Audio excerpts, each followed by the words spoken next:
So one of the things that I was kind of interested in over the past week is how Donald Trump has been considering implementing some kind of coronavirus relief through executive action. Have you been following that at all? Do you have any thoughts on that?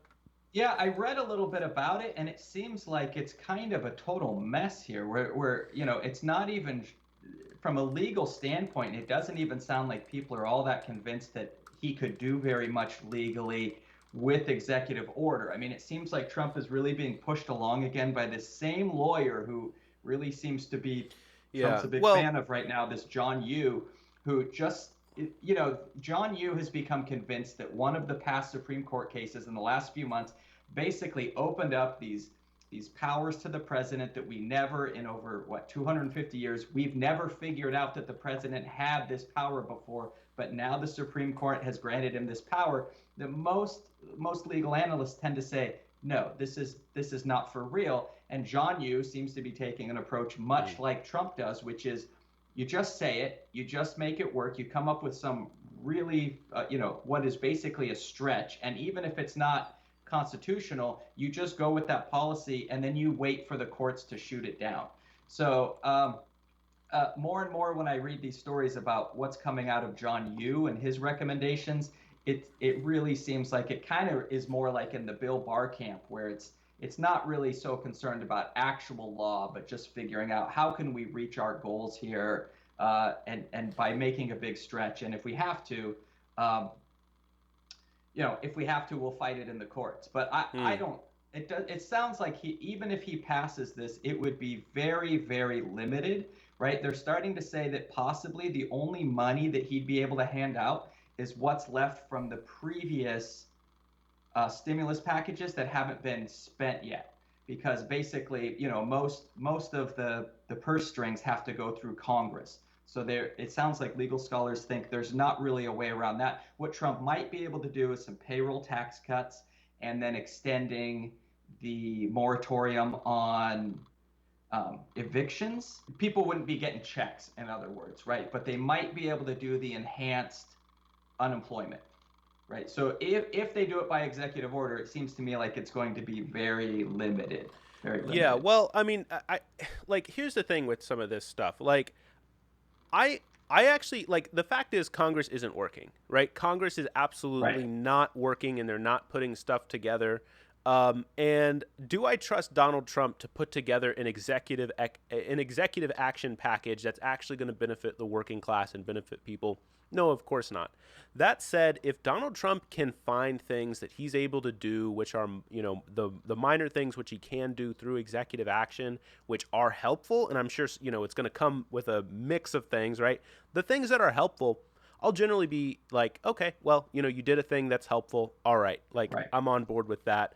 But then, of course, the things that are going to come with it, inevitably, which are not helpful and which are more interested in helping out his buddies, those things I'm not going to be too in favor of. That said, I mean, I do know that there are some things, some instances where, of course, like new court decisions can lead to new powers being granted to the president. I don't know too much about the details of like what specifically this lawyer has been arguing. Um, that said, though, I do think that this is part of a negotiation strategy. I don't know that this is That's actually what I like, think.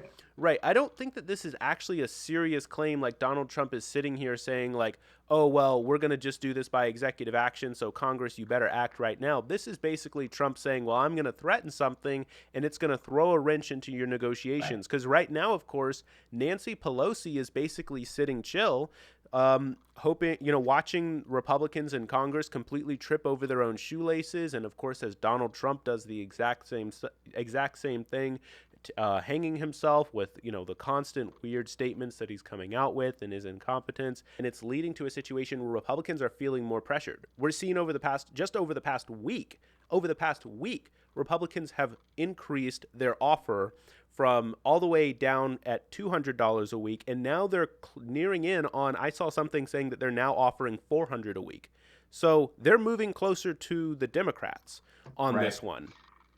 Yeah, I would much rather see something come out of Congress. I hope they can get this done. That's the proper way to get things done, and then you don't have to worry about the legality of other things. I've also read this, Trump has been pushing the payroll tax cut for a while, And there are a number of people out there who seem to be of the mind that that payroll tax cut, one of the reasons they really want to do it through payroll tax cuts rather than giving out checks is because it's going to sort of it's going to add to what is already a financial difficulty with Social Security. So it's going to make Social Security a little bit more unstable, which will make it a little bit easier later on to say, okay, we have to implement cuts to Social Security. So I would rather see them not go that direction. I would rather see them, send out some checks, which they could do if this goes through Congress, help people in the short term, and then we're not sort of stealing from the Social Security. Yeah, so actually, since we brought up Social Security, this is something I've been wondering about. What do you think is the likelihood that their Republicans, at least, are going to need to commit, at least, sort of Republican leadership in their bill, whatever it is that they try to pass, they're going to need to commit to cuts to Social Security in order to try to get the thing to pass? We saw, Mitt Romney and a number of other Republican politicians, Ted Cruz, Rand Paul. Well, Rand Paul is more or less just against the bill entirely, but a number of politicians, like, for instance, again, like I said, Ted Cruz there, are saying, well, I might vote for something that increases spending if we're talking about cuts to Social Security alongside with that. And so it becomes this kind of grab bag of a bill where, since they can't come together on a thing where they actually agree on, they end up saying, well, okay, I know you don't agree with this, but will you vote for it anyway if we include this other thing that you like, which just so happens to be privatizing Social Security? Right. Yeah, that's dangerous. And I forget what the name of it is. They have all these cute names for all these little laws and these amendments that are putting in there. But there was the one by Romney that they put in there where essentially they would be able to go back and start making cuts to Social Security without passing a whole new law. This would basically give them the ability to sit down and start trying to chip away at those kinds of things as they see fit, like in committee, without having to go through the normal process of create a bill, send it to the president, all that kind of stuff, which I think, again, is incredibly dangerous. I like to see things go through the normal process of you write a bill in Congress, they hash it out, it goes to the president, and then it's gone through the whole system. These when you start trying to cut out one or another of these branches of government, one of these checks and balances, then you lose your checks and balances, which is not how I'd like to see it. Now, are the Republicans going to get some kind of a cut along the way? I don't know. We'll have to see. I don't have, I've said it before. I don't have a ton of faith in the Democrats being able to stand up to the Republicans. Although, like you've said, they have been able to get a little bit more than the initial offer from the Republicans. Yeah, they are starting to get some concessions from Republicans as Republicans start to realize, hold on, this thing expired a week ago. It's been out for a week. Right. And we don't even have anything on the table really at all. So they are starting to get some concessions there. The thing that I do kind of wonder about, though, it does seem to me that, like, the Democrats are probably not going to be open to cuts to Social Security, but I wonder if they're going to be open to cuts to other benefits, or, maybe like, oh, well, we'll cut taxes for the rich if, you do this, that, or the other thing. That, I think, is pretty possible. I mean, Chuck Schumer is already basically floating a number of tax cuts largely for the rich, but the ones which they're focused on right now are mostly ones which are going to affect wealthy people in blue states. But there's a question of whether or not that'll expand out, and Democrats will be like, well, we won't do Social Security cuts, but we might do tax cuts for wealthy people as a kind of negotiating tactic with Republicans. That's something that I'm worried about. Yeah, and it's hard to say what's even going on with the Republican Party right now, because it looks like the Democrat bill came in somewhere in the neighborhood of $2 trillion. The Republican bill was somewhere around $1 trillion. And Rand Paul, leading a few other individuals, already came out and said, we are not voting for anything that's even close to $1 trillion. So a major portion of the people on that side aren't even in step with the Republicans' own bill, thinking $1 trillion is already too much. So they're nowhere in the neighborhood of the $2 trillion. So I'm kind of surprised I'll be a little bit surprised if they come to any kind of an agreement here at all. Well, and they're not just not in step with the bill that the Republicans passed. Even the bill that the Republicans passed aren't even in step with the things that the Republican voters want. You look at the polls right now, most of the Republican voters are like, yeah, extend the $600 benefit. Obviously, that's the thing we need to do. We're in the middle of a crisis. Want that, yeah. So, so it's a situation where, there's this complete disconnect between Republicans in Congress and even Republican voters. But for some reason, we have a political system where those differences don't seem to then correspond into political changes. You know, you brought up there for a second there, Chris, the need to go through all the proper channels. And to some extent, like, I agree with you, right? Like, building in special exceptions is, dangerous, like, trying to fast track various things.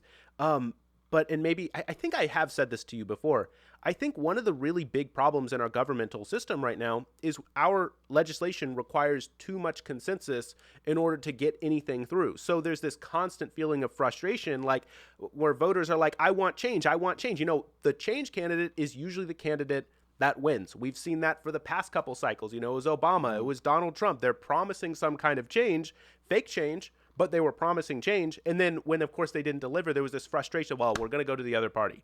We're just going to go to the other party because they constantly want change, but we're not able to actually implement or get that change. Yeah.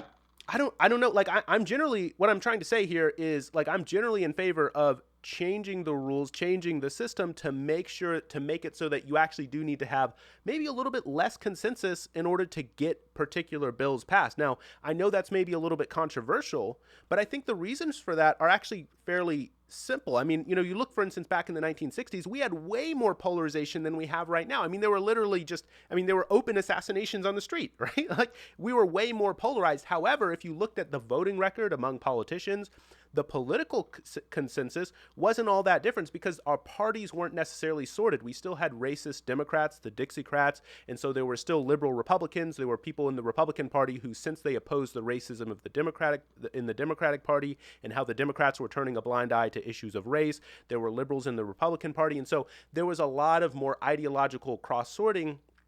And so as a result, now we're in a situation where our parties are completely sorted in terms of ideology, and our political system, the government that we have that was given to us, requires so much consensus in order to get anything done that literally nothing gets done.